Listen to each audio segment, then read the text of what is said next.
me, really, science is a religious aspect of my character. I mean, I'm most religious and I'm most honest when I talk about science. When I talk about things else, well, you know, this brings up something very interesting about science. So the deep insights that can occur when you realize something, you figure out something dawns upon you. You come up with, you know, what amounts to a Copernican revolution it borders, or not, doesn't border on, it becomes a spiritual experience. Definitely. There is an exhilaration. Definitely. That because you're finding truth, beauty, and goodness in your comprehension of how the universe works. And it naturally is, to me, exhilarating bliss. It's very close to what some people in yoga and the spiritual communities will talk about, an enlightening experience, entering even into samadhi. There's a kind of almost a cosmic consciousness when you realize, you see the breadth of where a theory like yours actually spreads throughout the entire system, if I may say so. I agree with you totally, and the agreement comes from the most unlikely places also. I don't think you have more of a enfant terrible of theoretical physics and a man who was very, very open about everything, like Richard Feynman. I mean, he denounced entire NASA and called them more or less fools, and he couldn't care less what will happen. Richard was diagnosed with cancer, and he neglected till it was too late to operate safely. And yet he didn't change. There was one aspect of his character where the cure for everything is to talk about science. Mm-hmm. And when he talked about science, suddenly this very down-to-earth person becomes very spiritual. Mm-hmm. Even Richard Feynman, who hated the word spirituality, and like Paul Dirac, who was a great philosopher, hated philosophy. I mean, you could drive him insane and he would say and repeat, der systematische Missbrauch von einem Homunculus, der für diesen Zweck geschaffen wurde. Philosophy is the systematic misuse of a nomenclature made specially for this purpose. And the equally, but far more open-minded Bohr would say to my teacher, Heisenberg, he is a specialist of religion. Because if you define religion as the expertise which allow you not to make the common mistakes, then you are an expert of religion. And that's why I think Paul Dirac is the most religious person from all of us, because he doesn't make the mistakes. And although he was a communist, he liked only Kapitsa and Soviet Union and so on, to the extent that a lot of people wouldn't put his statue even in the church, in London, in Westminster.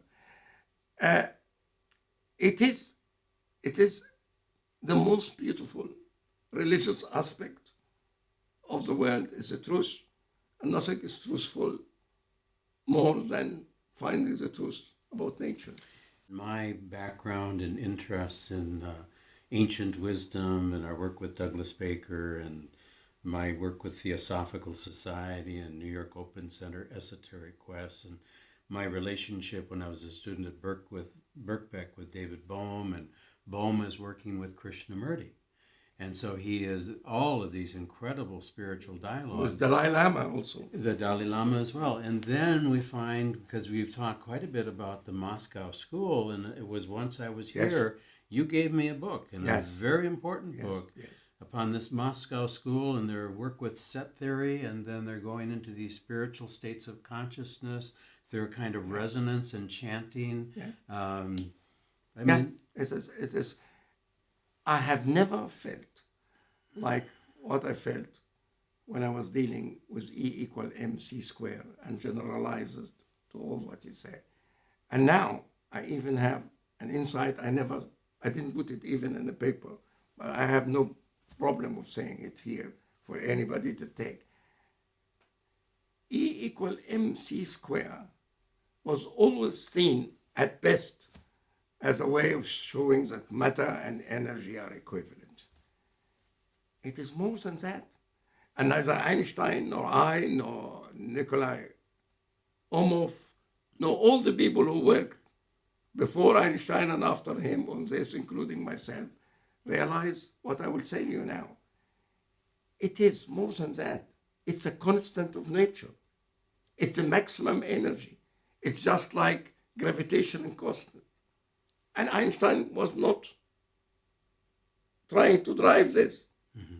That's why I tell you, my theory is far cleverer than me. And the theory of Lucien Hardy is far cleverer than Lucien Hardy. This is all nature. If you believe in God, this is God. And he's much bigger than all of us. There's incredible intelligence is what you're saying. I mean, it is, and that's what we find, all the way up, all the way down. No, that's beautiful. Let's do one more paper. Quantum electrodynamics, cosmic dark energy density using Schwinger-Fredkin and E-infinity theory. I hope I pronounced that correctly. Yeah. The present paper utilizes the similarity between the non-perturbative Julian Schwinger-Efimov-Friedkin approach and that of E-infinity Cantorian spacetime theory to give an exact solution to the problem of cosmic dark energy via a golden mean scaling superquantization of the electromagnetic field. As is well known, there are many situations in which summing over all Feynman graphs is not only a daunting task, but actually an impossibility. In such cases, one of the best ways to solve the problem is to follow the non-perturbative strategy developed by the late Nobel laureate J. Schwinger and E. Fredkin.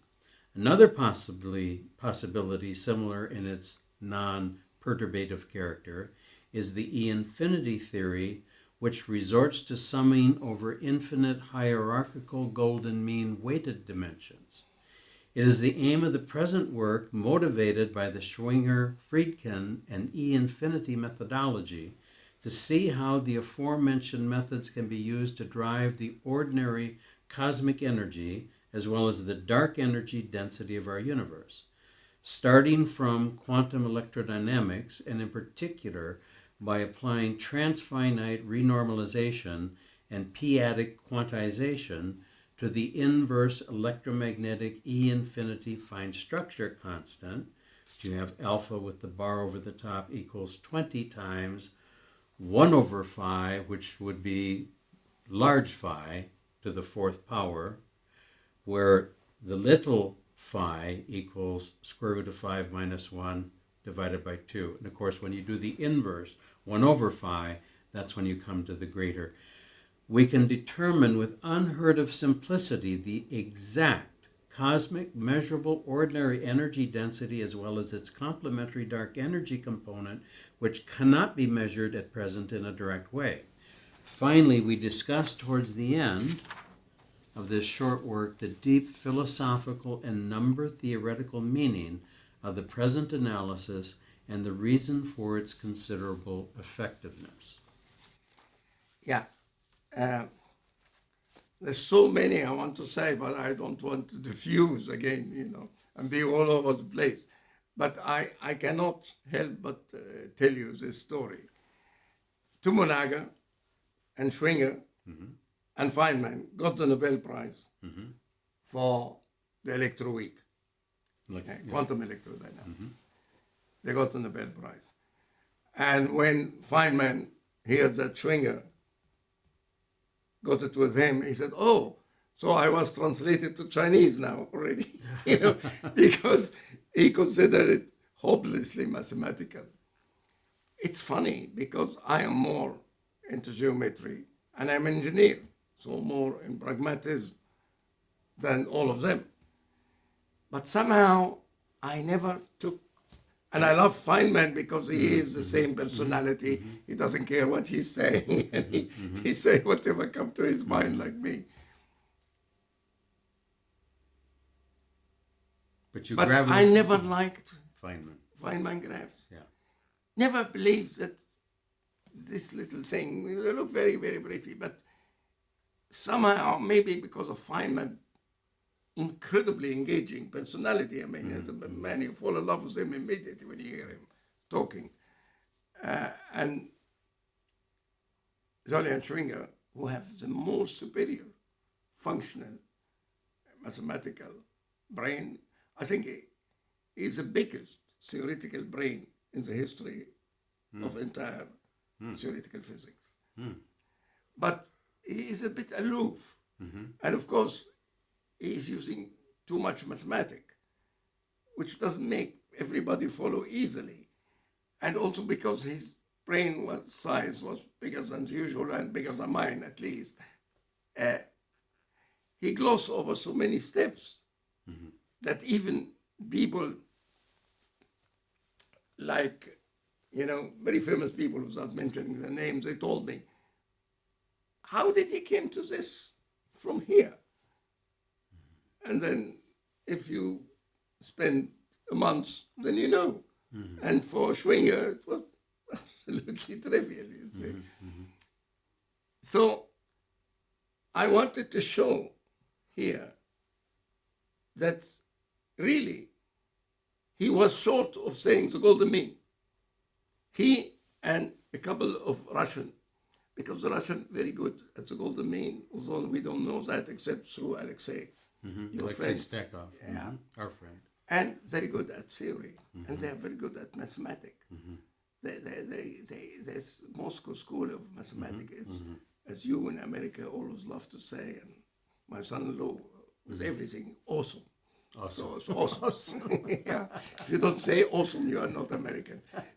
My daughter said to her husband, if you say awesome again, I'm not going to go to America again. Yeah. But that was the feeling. And Schwinger really, his approach is hardly used except by some elites and some, people who are not the common, mainstream. And also his view about free energy. They forbid that he publish. The cold fusion, yes, Yeah. That was him. Yeah. They forbid he publish a paper. He's a Nobel laureate, and he neither need to work and acknowledge as the greatest genius of all time, and he was not able to publish his paper. So he resigned from the American Physical Society. He resigned from it in protest, and still he had a very. So his approach was not taken. Also, his approach is the right one. And strangely, his approach is exact solutions. And that is the specialty of Garnet Ort. Yes. Garnet is so sophisticated, although not mathematically, but in pure thinking, he is sophisticated.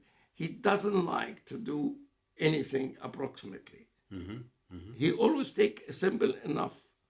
They called it exact solvable model. It's a whole industry called exact. And Exact solvable model, and that was the specialty of Garnet. And because he is not like me, is ready to jump in anything to see what is there, he's very careful. He was not able to solve big problem exactly. Now, what most people do is perturbation. Step by step, and you take 2 or 3 steps, and that's it. With the golden mean number system, you have no other option but to get the exact solution. Wow. Without iteration, except iteration in the sense you stop summing intentionally. And Feynman graphs and Feynman diagram and all that really is a product of pictorial perturbation. Is how it looks, a perturbation. And perturbation can mislead you. And you can miss a lot of things. For instance, like Lucien Hardy missed knowing that they have the golden mean to the power of 5. So he say, what's it? Doesn't matter if I know that this is the result. I know we have almost 9% chance always that two particles are entangled. No. It's the next step and the next step and next step. It becomes infinitely easier if you know it's 5 to the And it power gives of you 5. precision. Because 5 to the power of 5, 1 minus 5 to the power of 5 is equal 5 to the power of 2. And then if you are familiar with our theory, you see the whole world in this thing. And this thing would be in German, böhmische Dörfer, Bohemian villages. It must have been very, very difficult for a German to enter in Bohemia in a village. It would be böhmische Dörfer if you don't see that there's a golden mean. You will see nothing. With the golden mean, you have a microscope which enlarge everything, and you see, how on earth could I have missed that? Yeah.